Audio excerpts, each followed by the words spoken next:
Hai, Assalamualaikum warahmatullahi wabarakatuh dan salam sejahtera. Apa khabar semua murid-murid? Kembali bersama dengan Cikgu Man. Hari ini kita akan meneruskan mata pelajaran pendidikan kesihatan bagi tahun 5. Untuk hari ini, kita akan belajar satu tajuk yang sangat penting bagi kanak-kanak, terutama kamu semua, dan bukan sahaja kanak-kanak, pada ibu bapa, guru dan masyarakat. Tajuk yang berkaitan dengan penderaan dalam keluarga. Pada lewat tahun lepas kecoh satu Malaysia berkaitan dengan bagaimana seorang anak kandung yang satu ketika dahulu dijadikan anak angkat oleh keluarga lain dan diambil oleh keluarga kandungnya, dan kemudian beberapa bulan kemudian ditemui kanak-kanak tersebut mati dan disyaki didera. Itu bukan satu-satunya kes tunggal tau. Bukan satu-satunya kes yang berlaku di Malaysia. Tapi merupakan satu kes yang merupakan satu rentetan kes yang pernah berlaku daripada dulu. Sampai sekarang tidak pernah sunyi dari kes penderaan. Jadi dalam tajuk pendidikan kesihatan ini sangat penting untuk kita belajar dan tahu apa yang diklasifikasikan sebagai penderaan dan apa pula yang dimaksudkan sebagai denda dan sebagainya. Okey, jom kita tengok dulu apakah dia penderaan dalam keluarga. Tajuk untuk hari ini. Baik, dalam gambar yang dipaparkan ini kita dapat tengok situasi di dalam sebuah kelas, iaitu Cikgu Hisham sedang membimbing murid-muridnya Raju berbincang mengenai penderaan dalam keluarga. Jom kita tengok apakah yang dikatakan oleh Raju bila dia pegang. Nampak tak Raju? Raju yang pegang buku teks tu kan? Dia kata, bagaimanakah meminta bantuan untuk menangani penderaan dalam keluarga? Raju tanya kawan-kawan dia, macam mana nak minta bantuan kalau terjadi kes dera dalam keluarga? Tapi sebelum tu, jangan lupa tengok apa yang Cikgu Hisham katakan. Apakah yang Cikgu Hisham kata ialah penderaan boleh berlaku secara fizikal, anggota badan mungkin dipukul, didera, dicucuh dengan rokok, dengan pisau, ditikam dengan benda tajam, dipukul dengan benda-benda yang keras, dan boleh mendatangkan kesan dan kecederaan. Mental, iaitu dari segi fizikal, apabila ditorture mentalnya sehingga kita jadi takut dan sebagainya, dan juga emosi. Selalu didera emosinya hingga kita boleh menangis, rasa sedih, down dan sebagainya. Okey, berbalik pada soalan Raju tadi. Jika berlaku penderaan, apa yang boleh kita lakukan? Apa respon kawan-kawan Raju? Ada yang kata, laporkan kepada guru. Ya, betul. Di sekolah ada kes murid mengadu kepada guru kejadian yang berlaku di rumah. Dan Alhamdulillah, guru tersebut dapat membantu murid tersebut keluar dari kes penderaan. Okey, sebelum itu ingat cikgu ingin terangkan penderaan ini berlaku tidak semestinya oleh ibu bapa, mungkin juga mungkin ibu bapa tiri, ibu bapa angkat, adik-beradik, ibu saudara, datuk nenek, mungkin ini terjadi. Okey, yang kedua, laporkan kepada jiran. Ya, terjadi juga satu peristiwa yang cikgu pernah dengar, seorang pelajar didera oleh bapa saudaranya. Dia keluar pada rumah, dia lari minta tolong dengan jiran, dan akhirnya jiran membuat laporan pihak polis dan mereka diselamatkan oleh polis tadi. Hasil dari laporan jiran. Dan ada juga cadangan daripada kawan kamu, kawan dalam gambar tu, kawan Raju tu. Laporkan kepada ibu bapa atau ahli keluarga yang lain. Ya, contohnya jika kejadian ini berlaku, keluarga contoh dijaga oleh pengasuh dan sebagainya, jika terjadi kejadian, laporkan pada ibu bapa. Didera oleh abang, kakak, laporkan pada ibu bapa. Ya, tak ada masalah. Boleh lapor pada ahli keluarga yang kamu percaya, yang lain, dan perlu dapatkan bantuan. Ada juga di bawah itu, laporkan kepada pihak berkuasa seperti polis atau pegawai di Jabatan Kebajikan Masyarakat dengan membuat panggilan melalui talian kasih. Talian Nur atau talian kasih. Dan untuk itu cikgu nak bagi satu informasi apa yang dimaksudkan dengan talian Nur dan talian kasih. Jom kita tengok informasi yang ada dalam buku teks. Talian Nur atau talian kasih, iaitu dial 15999, ialah pusat panggilan kerajaan yang mengendalikan panggilan orang ramai berhubung perkara kebajikan dan kemasyarakatan seperti penderaan, bantuan kebajikan, keganasan rumah tangga, pembuangan bayi dan mendapatkan khidmat kaunseling. Sumber www.jkm.gov.my. Capaian pada Ogos 2020. Penderaan ini boleh terjadi melalui 3 cara tadi. Mungkin melalui fizikal, melalui mental dan juga melalui emosi. Okey, jom kita nak teruskan hari ini dengan melihat kepentingan menangani penderaan dalam keluarga. Kenapa perlu perkara ini diberhentikan? Kenapa perlu perkara ini kita atasi? Kenapa kita perlu memberi bantuan? Okey, pertama, untuk meningkatkan nilai harga diri dan keyakinan diri. Biasanya murid atau pelajar atau anak yang didera, dia akan rasa down. Harga dirinya jatuh. Dia tak yakin, takut melihat orang. Yang kedua, bermotivasi untuk mencapai kejayaan dengan lebih baiknya. Kalau dalam keluarga itu sentiasa semuanya positif, tiada kes penderaan fizikal atau mental. Seperti cikgu cakap tadi, penderaan bukan setakat yang pukul-pukul saja, tapi kadang dengan makian, dengan kutukan, menjatuhkan, kita boleh jadi mental down, mental kita akan jadi down, fizikal kita emosi kita kecewa, sedih dan sebagainya. Bagaimana untuk bermotivasi untuk mencapai kejayaan? Kan? Okey, yang ketiga, memiliki tubuh badan, emosi dan fikiran yang sihat. Sudah pastilah. Dan yang keempat, merangsang minda dan daya ingatan yang lebih baik. Kerana kita tiada masalah, tiada apa yang perlu kita fikirkan, rusingkan, minda dan daya ingatan kita menjadi lebih baik. Yang kelima, mengelakkan berlakunya kecederaan dan kecacatan kekal. Banyak kes yang didera berlaku kecederaan dan kecacatan kekal di anggota badan. Ya, ada kes tiada lagi jari, ada kes dipukul sehingga menyebabkan luka-luka yang berparut dan sebagainya. Yang keenam, pengurusan diri lebih terancang.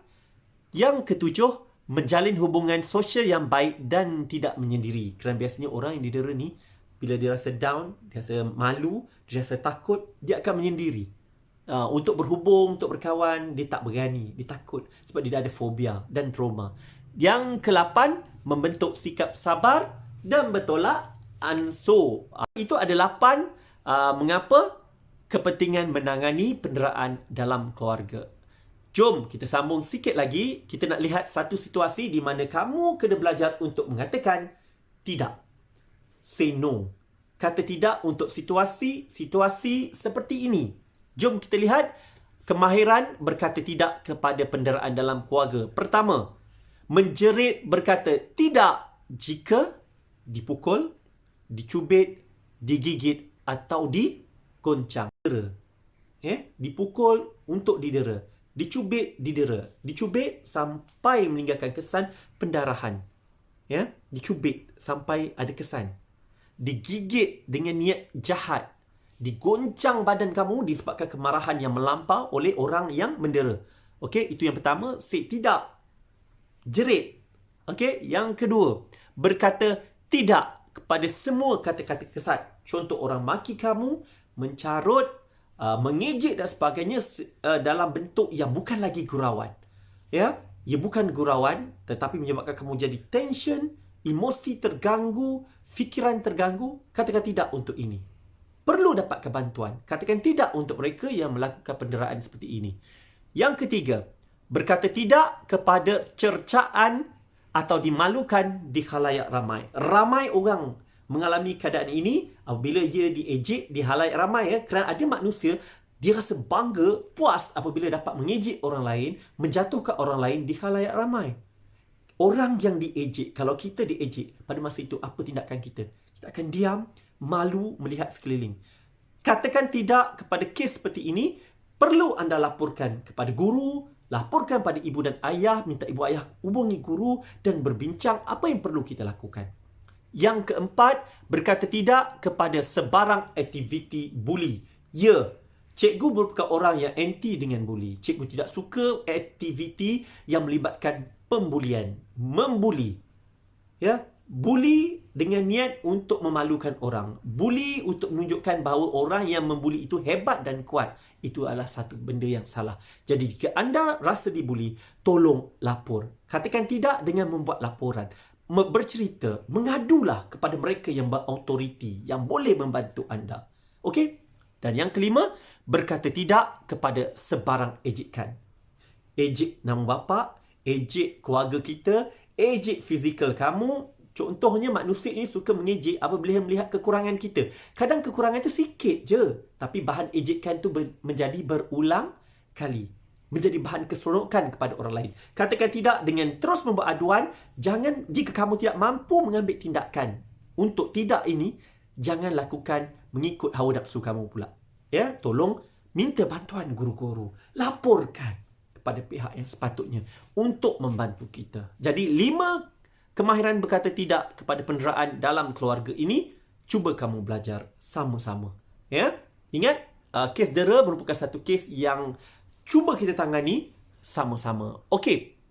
Untuk informasi, kita tengok sedikit informasi yang ada dalam buku teks ini. Akta Keganasan Rumah Tangga 1994, iaitu Akta 521, memberikan tafsiran keganasan rumah tangga sebagai perlakuan sengaja dilakukan dengan disedari, ya, mendatangkan kecederaan dan ancaman ketakutan kepada mangsa. Sumber rujukan www.jkmgov.my, ya, pada Ogos 2020. Keganasan rumah tangga ini sengaja dilakukan oleh individu tersebut dengan ia sedari, dengan tujuan untuk menakutkan mangsa, ya, dan juga ancaman dan kecederaan. Nampak tak? Kadang-kadang orang yang membuli, yang mendera ini, tujuannya adalah untuk menakutkan kita dan untuk melihat diri mereka hebat pada kita.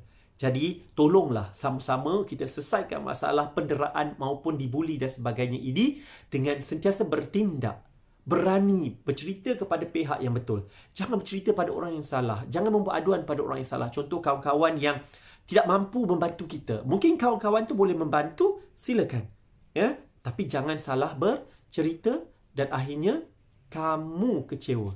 Ya, jadi tolong bertindak daripada sekarang. Jika kamu merasakan kamu didera, kamu ada rasa down kerana rasa diejek dan sebagainya, adulah.